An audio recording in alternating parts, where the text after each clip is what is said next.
Então, pessoal, no modelo atômico de Sommerfeld, o que acontece? Sommerfeld, diferentemente de Rutherford e de Bohr, ele estudou e viu que as órbitas da eletrosfera não eram órbitas circulares como Rutherford e Bohr defendiam. Ele, através de estudos, ele descobriu que os níveis da eletrosfera, eles não eram compostos só por níveis. Lembra que a gente falou na última aula dos níveis, dos 7 níveis que tinham na eletrosfera. Camada K, L, M, N, O, P e Q. E que cada camada tinha um número máximo de elétrons de acordo com o Bohr, que ele quantizou esses níveis de energia. Mas para Sommerfeld, além de ter esses níveis energéticos, ele descobriu que tinha os subníveis de energia. A distribuição eletrônica, os elétrons eram distribuídos ao redor do átomo em níveis, como o Bohr já tinha definido, e em subníveis, através dos estudos que ele fez. E esses subníveis de energia são os orbitais atômicos, tá?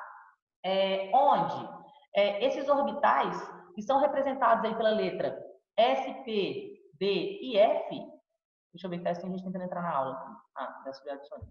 Esses orbitais S, P, D e F aí, que são representados por essas letras, o que vem a ser orbital?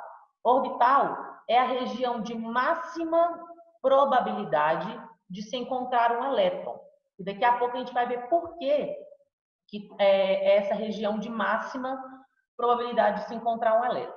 E além de descobrir essa questão dos subníveis de energia, Sommerfeld descobriu que as órbitas da eletrosfera não eram circulares, como Bohr e Rutherford haviam definido, e elas eram órbitas elípticas, assim como vocês podem ver aí na figura à direita da tela de vocês, tá? Então, o modelo de Sommerfeld era definido dessa forma.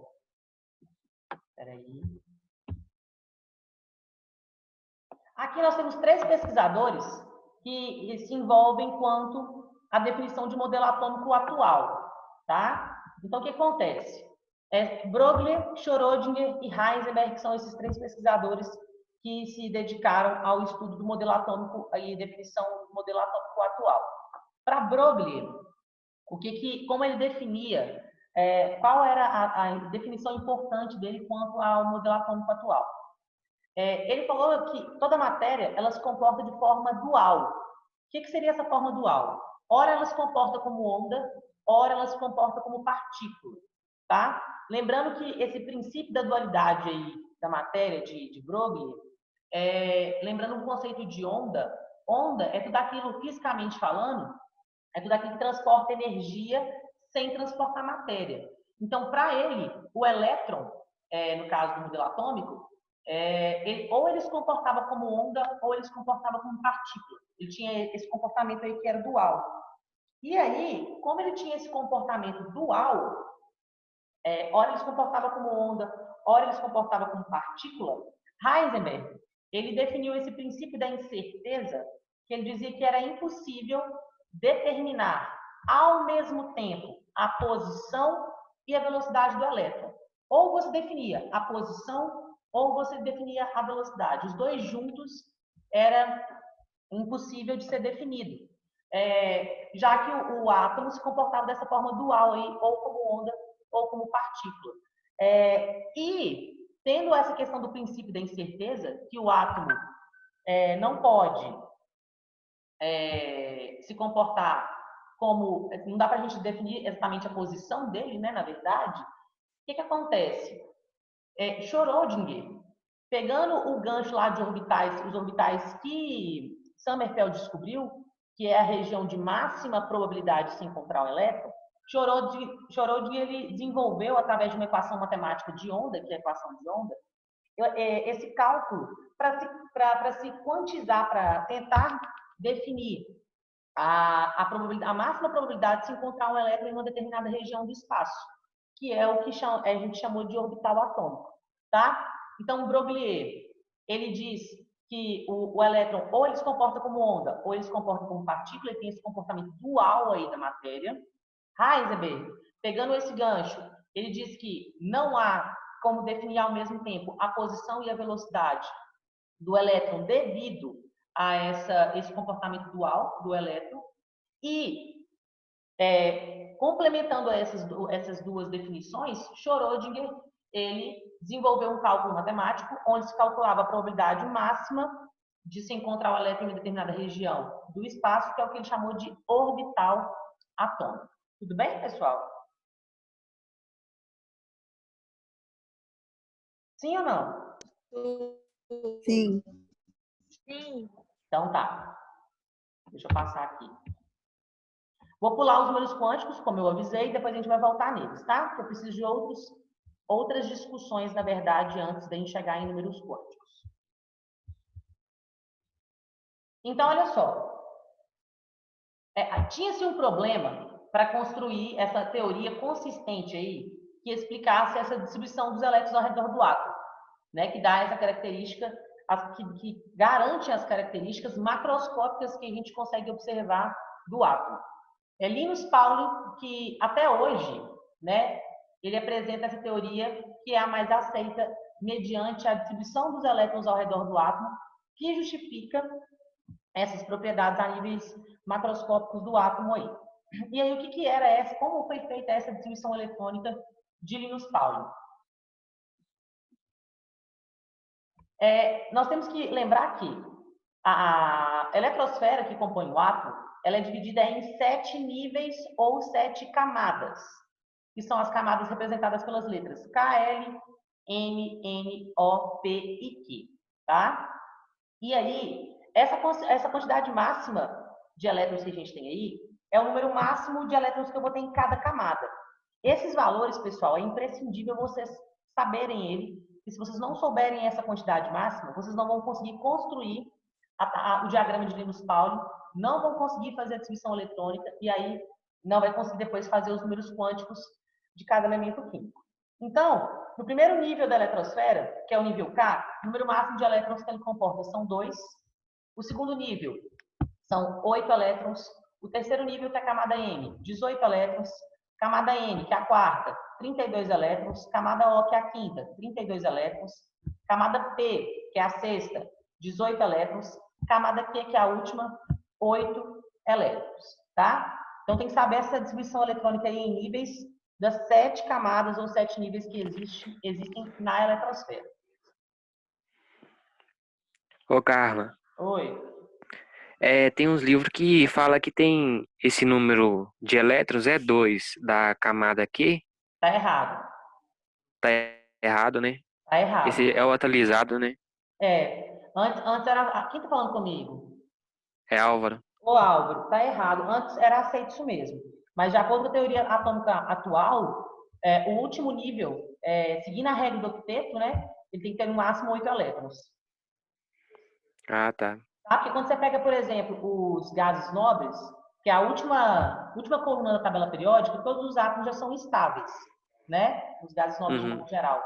E aí, quando você pega um gás nobre que tem os 7 níveis na eletrosfera em relação ao número de elétrons, ele vai ter 8 elétrons na última camada. O único gás nobre que tem 2 elétrons na última camada e é estável é o hélio, porque o hélio só tem 2 elétrons. Então, Entendi. a última camada está errada. Então, se você vê isso em algum livro, você corrige aí, porque são 8, tá? Tá, beleza. Obrigado. De nada, velho. Deixa eu até conferir no livro de vocês se na tabela periódica tá feita, porque tem livros que vem errado às vezes. No de vocês mesmo. Pessoal, pega na página 145 do livro de vocês, por favor.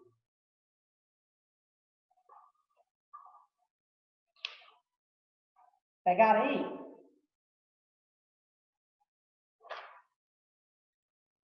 Qual página? Página 145, que é a página que tem a tabela periódica. A última página. 145.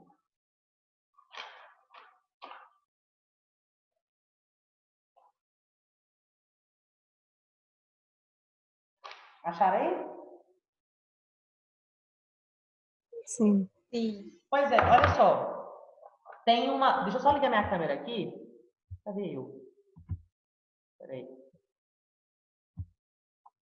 Olha só. Na tabela periódica de vocês, não sei se vocês estão vendo aí, ó. Tem uma setinha que vai ficando azul. Vocês estão vendo no cantinho direito aí? Estão vendo? Acharam essa seta? Sim. Pois é. Uhum. Tá escrito assim, distribuição eletrônica. Tá lá a camada K, L, M, N, O, P, na Q tá 2. Tá desatualizado também. Então, escreve aí que em vez de ser 2 na camada Q, vai ser 8 elétrons. Tá? Corrige, por favor. Se tá errado aí.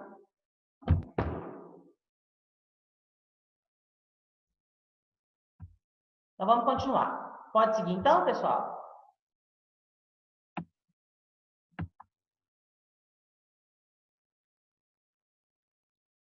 Amados.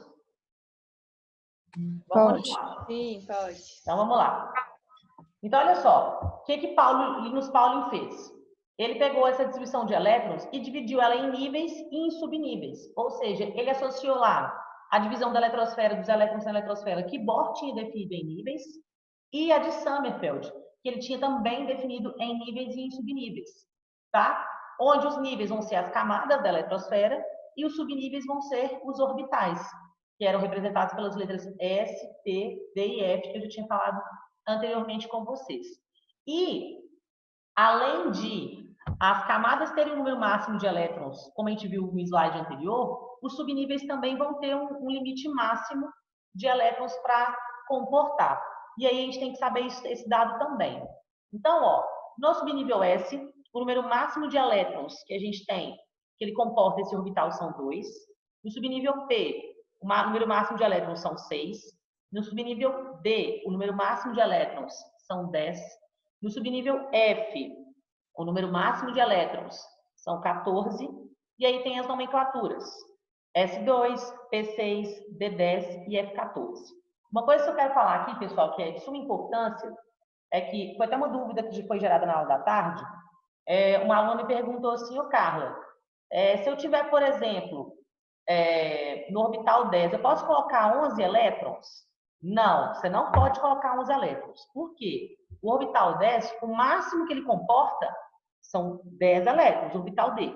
Tá? Então, ele pode comportar menos que 10? Lógico, o máximo é 10. Agora, passou de 10, já não é esse orbital mais. Assim como no orbital F, o máximo é 14, não pode ter nem 15, nem 16, mas menos que 14 pode ter. No orbital P, o máximo é 6, são 6 elétrons, não pode ter 7, 8, não. Tem que ser no máximo 6, e o S, o máximo 2. Então, o que Linus Pauling fez? Ele pegou a distribuição eletrônica em níveis e em subníveis e juntou tudo e construiu o diagrama dele, que está representado aqui, ó. Dessa forma. Então, olha só. Lembra que a gente tem 7 níveis de energia na camada, né? 7 níveis ou camadas na eletrosfera. Cada nível é representado por uma letra e por um número. Camada K, nível 1, camada L, nível 2, camada M, nível 3, camada 4, camada N, nível 4, camada O, nível 5, camada P, nível 6, camada Q, nível 7. E aí a gente vai associar o nível com o subnível. Lembra que eu falei que a gente tinha que saber o número total de elétrons de cada camada que eu já tinha mostrado para vocês. Então, a gente vai juntar tudo isso junto com o subnível e a gente constrói o diagrama de Linus Pauling. Então, olha só. Na camada K, que é o nível 1, ela comporta no máximo 2 elétrons. Então, é 1s2, que é o orbital mais simples que ele tem. No segundo nível, eles têm esse 2 aqui aparecendo, ele comporta no máximo 8 elétrons. Então, ele vai ter 2s2, 2p6. Se a gente somar os expoentes aqui, ó, vão dar 8 elétrons no total, tá? No terceiro nível, são 18 elétrons. Então, vai ser 3, que é nível 3, 3s2, 3p6, 3d10. Somando os expoentes, dá um total de 18 elétrons.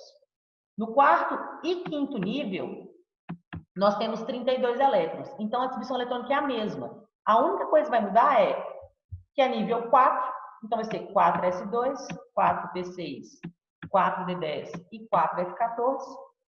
E no nível 5, em vez de ser 4, vai ser igualzinho ao nível 4, vai mudar para 5, que é o quinto nível da eletrosfera. Então, 5s2, 5p6, 5d10, 5f14. No nível 6, que é a camada P, comporta no máximo 18 elétrons. Então, 6s2, 6p6, 6d10. E no sétimo e último nível, que é a camada Q, 7s2, 7p6. Feito isso, você começou a construir seu diagrama de Linus-Pauling, mas você não terminou. Porque depois que você constrói, junta os níveis com os subníveis, respeitando esse total de elétrons que cada camada comporta, nós temos que seguir uma ordem, tá? Esses elétrons vão se distribuir de acordo com o nível de energia e de cada subnível, onde vai ser numa ordem crescente de energia, ou seja, dos níveis de menor energia para os níveis de maior energia. E aí, não sei se vocês estão vendo aqui, ó, essa figurinha, há umas setinhas que eu estou colocando que ela começa de cima aqui, ó, e elas vão seguindo de baixo para cima. A gente vai seguir uma ordem de subir e descer, ó. Sobe e desce. Como assim? Aqui vai ficar mais fácil de vocês entenderem, ó. Você tem que escrever igual tá aí, alinhadinho. Cada nível em uma linha, todos nível 1 numa linha, 2 na outra, 3 na outra, e todos os orbitais, vocês estão vendo aí que tá tudo alinhadinho. Orbital S debaixo de orbital S, P debaixo de P, D debaixo de D e F debaixo de F. E aí, quando eu for colocar a ordem que eu tenho que seguir, ela vai seguir essa ordem que as setas vão aparecer aí, ó. Que vai aparecer do lado. 1S2, acabou a seta 1S2, sobe para o 2S2. Depois, acabou, sobe para o 2P6, 3S2. Depois, sobe lá para o 3P6, fica 3P6, 4S2. Sobe de novo, 3D10, 4P6, 5S2. Sobe de novo, 4D10, 5P6, 6S2. Depois, 4F14, 5D10, 6P6, 7S2. E para finalizar, 5F14, 6D10, 7P6. Tem que ser nessa ordem, que essa ordem você vai respeitar a ordem crescente de energia, de níveis e subníveis menos energéticos para níveis e subníveis mais energéticos, tá? Ok, pessoal? Isso é definição.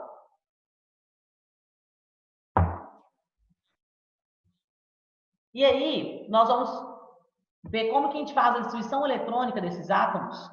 No caso de átomos neutros, átomos carregados, que são os íons, especialmente os cátions e os ânions. E vamos ver as duas distribuições irregulares que a gente tem. Depois a gente vai lá para números quânticos. Então, olha só. Vamos lembrar. Um átomo que é considerado neutro é um átomo que... Falar que é um átomo neutro ou um átomo fundamental é a mesma coisa. Então, quando se fala que um átomo é neutro, quando a gente fala que o número de prótons é igual ao número de elétrons, ou seja, o número de cargas positivas, que são os prótons, é igual ao número de cargas negativas, que são os elétrons. E aí, a gente faz essa distribuição eletrônica pelo diagrama de Linus-Pauling até a gente chegar no número atômico do elemento químico em questão. Lembrando que o número atômico ele representa o número de prótons, mas como é um átomo neutro, você pode falar que ele é igual ao número de elétrons. Como assim? Vamos lá no exemplo. A configuração eletrônica do cálcio, que tem um número atômico igual a 20. Como ele é um átomo neutro, porque aqui a gente não vê nenhuma presença de carga aparente, o número de prótons e elétrons dele é o mesmo. Então, olha só, nós temos aqui a distribuição eletrônica que eu vou fazer, seguindo toda aquela ordem, toda aquela regra que eu falei para vocês. Então, ó, 1S2, 2S2, 2P6, 3S2, 3P6, 4S2. Lembrando que, ó, aqui estão os elétrons que você soma. Então, ó, 2, 4, mais 6, 10, mais 2, 12, mais 6, 18, mais 2, 20 elétrons, que é o total de elétrons que é o número atômico que a gente tem aí, tá? Ô, Esther, Paula, quer dizer, Paula Esther. Para que você quer que faça do carbono?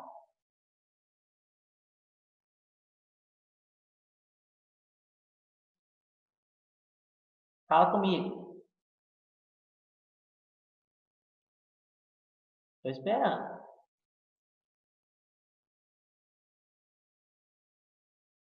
A gente não vai discutir explicação de estado excitado aqui agora, não.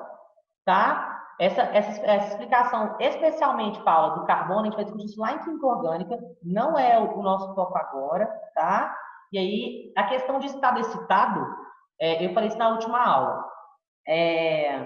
Quando a gente fala que um átomo ele está em estado excitado, quer dizer que ele ganhou energia, ele está no estado de mais energia que ele já tem. E aí ele absorve essa energia, fica em estado excitado, e aí ele começa a saltar para níveis mais externos da eletrosfera.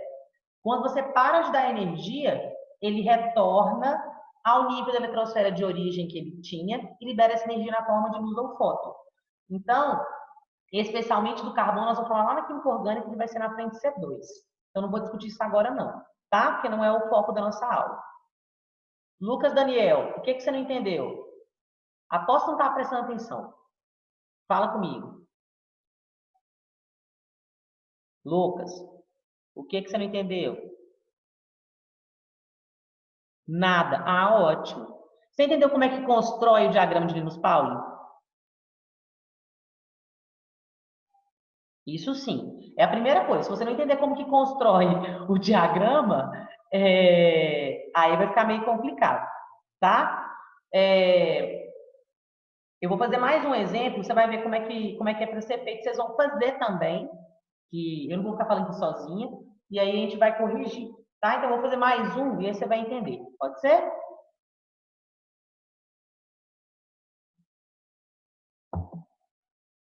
Oi, Paula, não conhecia você não. Você é novata? Que dia que você chegou, gente? Gracinha.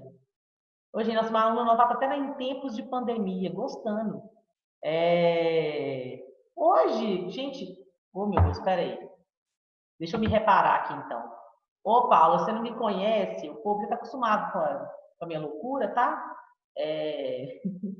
Mas a gente vai discutir a questão do carbono lá na frente C2. Aí, quando a gente chegar, eu vou discutir essa questão da distribuição eletrônica do carbono e tudo isso aí que você me perguntou, tá? Porque exatamente nesse capítulo a gente não vai tratar disso, não. Tranquilo? Então, tá bom. Assustou a menina, né, Carla? O Maiara, vamos ficar quietinha, linda. Titia, aqui, ó. Coraçãozinho. Só porque minhas unhas são azuis, você tá aí com inveja das minhas unhas. Não vou mostrar as minhas, não. Ó, Tá ruim. tô igual o Cruzeiro, toda azul. Só isso também, né? Porque igual o Cruzeiro não dá pra ficar mais, não. Com uma mistura de galo e Cruzeiro hoje. O que eu ia falar, gente? Ô, Lucas Daniel, presta atenção aqui então.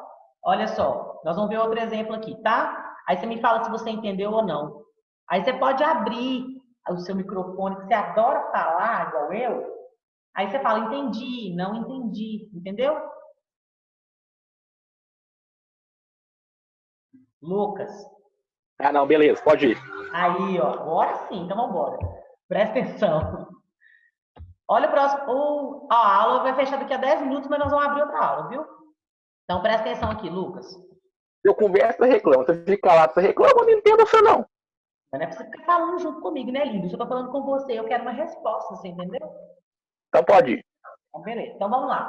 Nós vamos fazer do níquel agora, que tem um número atômico igual a 28. Como ele é um átomo neutro, o número de prótons dele vai ser igual ao número de elétrons. Então eu tenho que distribuir 28 elétrons do níquel. Como que eu vou fazer?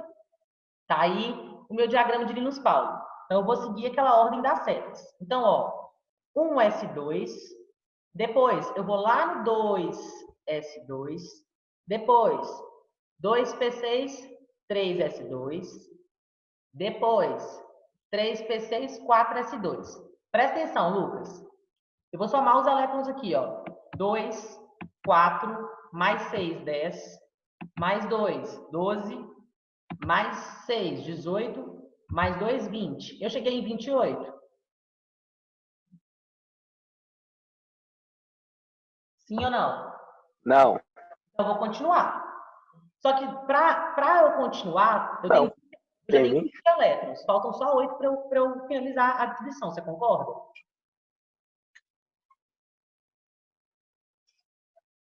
Lucas, está me ouvindo?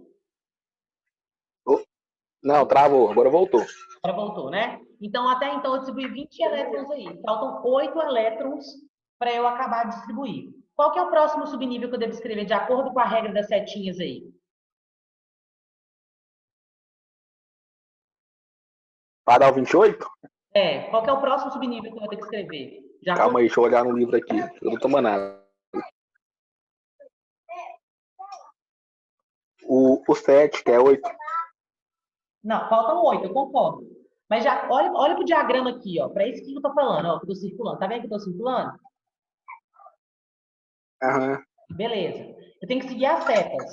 Eu acabei no 4S2 aqui embaixo. Qual que é o próximo que eu vou ter que seguir? Eu não vou ter que ir lá em cima e ir para o 3D? 3D. Aham. Só que aí o 3D, ele comporta no máximo quantos elétrons? 3D. É 16, eu acho? Não. Tô sem o livro aqui agora. 3D 10. É, só tô sem o livro. 10. Só que se você colocar 3D10, já tá certo? Não, vai pra 30. Vai para 30. Então você vai colocar 3D quanto? 8. Porque comporta 3D8. no máximo 10. Isso, 3D8, que ele pode ter mais de 10. Ah, não. Entendeu? Ah, não. Fila é demais. Entendeu? Entendi. Então, beleza. Então, vamos seguir. Aí, né, tudo se torna mais simples, só que aí sempre tem as exceções. Vai chegar alguns casos, pessoal, que a gente vai fazer distribuições eletrônicas e elas vão terminar em S2 e D4 e S2 e D9. Só que elas não devem permanecer desse jeito. Todas as vezes que você fizer uma distribuição eletrônica e ela terminar em S2 e D4 e S2 e D9, que é igual os exemplos que eu estou colocando aí na tela para vocês, a gente vai ter que fazer uma alteração. Não pode ficar com terminação S2D4 e nem com a terminação S2D9. Essa discussão ela é muito complexa, você tem que saber só quando que você vai fazer isso. Então, terminou em S2 e D4, ou S2 e D9, igual está aqui, eu estou riscando para vocês, ó. O que que a gente tem que fazer? A gente retira um elétron do orbital S e transfere ele para o orbital D. Então, ao invés de ficar S2 e D4, vai ficar S1 e D5. Ao invés de ficar S2 e D9, vai ficar S1 e D10. São esses dois casos onde há exceções que a gente tem que alterar em relação à distribuição eletrônica.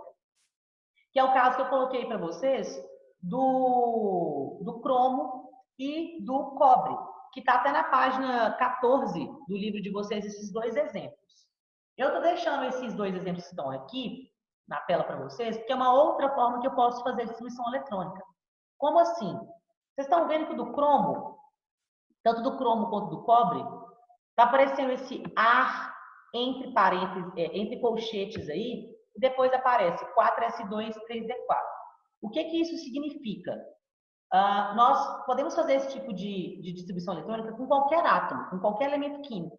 Mas como que a gente faz para utilizar esse tipo de representação na distribuição eletrônica? Se vocês, quem está com o livro aí em mãos e for na página 145 de novo, na tabela periódica, ou quem tiver uma tabela periódica em mãos aí, vai observar que o argônio, ele é o terceiro elemento químico da última coluna. Lembrando que coluna você olha na vertical. Ele tem 18 elétrons, o número atômico dele é igual a 18. Ele é o gás nobre que aparece antes, lembrando que gás nobre são todos os átomos da última coluna da tabela periódica. Ele é o último, ele é o gás nobre que vem antes do cromo. Então, o que eu faço? O cromo, que é esse Cr, ele tem um número atômico igual a 24. O que você pode fazer? Você pode representar o elemento, o gás nobre que vem antes dele, que é o argônio, que tem 18 elétrons, e só coloca o resto da distribuição eletrônica que falta para completar os 18 elétrons, que no caso, faltam 6 para 24. Então, ó, 4S2, 4D4. Somando, dão 24 elétrons. tá? Ou então você faz desse outro jeito que eu ensinei, que tem gente que prefere. Mas, como terminou em S2 e D4, eu não posso deixar dessa forma. Eu vou tirar um elétron do nível S e vou transferir para o nível D, e aí a distribuição eletrônica vai ficar argônio, 4S1, 3D5. Da mesma forma, é com o cobre. O cobre tem número atômico igual a 29. O gás nobre, que vem antes dele, também é o argônio, que tem 18 elétrons. Então, agora eu só coloco os outros 11 elétrons que faltam para dar 29. Então, 4S2, 3D9. Só que ele caiu no caso da irregularidade. Então, eu tiro um elétron do nível S e transfiro para o nível D. E aí vai ficar argônio, 4S1, 3D10. Tudo bem? Sim ou não, pessoal? Sim. Tranquilo? Tá? São só esses dois casos de exceção que a gente tem que se preocupar. Então, se você não se lembrar dessa irregularidade, você vai fazer a distribuição eletrônica bonitinha e vai achar a opção errada para marcar, tá? Então, se terminar em S2D4, S2D9, você retira um elétron do orbital S e transfere para o orbital B, para o orbital D. São só esses dois casos que a gente tem as exceções aí. E aí, para a gente chegar na distribuição eletrônica dos íons, lembrando que íons são espécies carregadas positivamente ou negativamente, onde essa carga positiva e ou carga negativa, ela é atribuída, ela é atrelada a quando o átomo ele ganha ou perde elétrons. E a gente já discutiu isso em sala de aula. Quando o átomo ele perde elétrons, ele fica com mais prótons do que elétrons. Ou seja, ele vai ter uma carga positiva. Quando ele tiver uma carga negativa, quando ele ganhar elétrons, significa que ele tem mais elétrons do que prótons, que é o que a gente chama de ânion, tá? Então, para a gente falar de distribuição eletrônica de íons, que são os cátions que têm carga positiva e os ânions que têm carga negativa, a gente precisa de falar o que é subnível de valência e o que é subnível mais energético. Ou seja, que esses dois termos vão ser de suma importância para entender a distribuição eletrônica dos cátions e dos ânions. Então, presta atenção. O subnível de valência é aquele subnível onde está mais distante do núcleo, onde está no nível da eletrosfera mais distante do núcleo. A camada K, L, M, N, O, P, o quê? Ou seja, nível 1, 2, 3, 4, 5, 6 ou 7 da distribuição eletrônica. O subnível mais energético é aquele último que você escreve na distribuição eletrônica. Como assim? Vamos voltar nos exemplos que a gente acabou de ver aqui. Deixa eu voltar aqui. Vai fechar a aula, gente. Eu só vou finalizar aqui e eu mando para vocês o link de novo, vocês entrem rapidinho, tá? Vou fechar aqui a aula, vocês entrem de novo.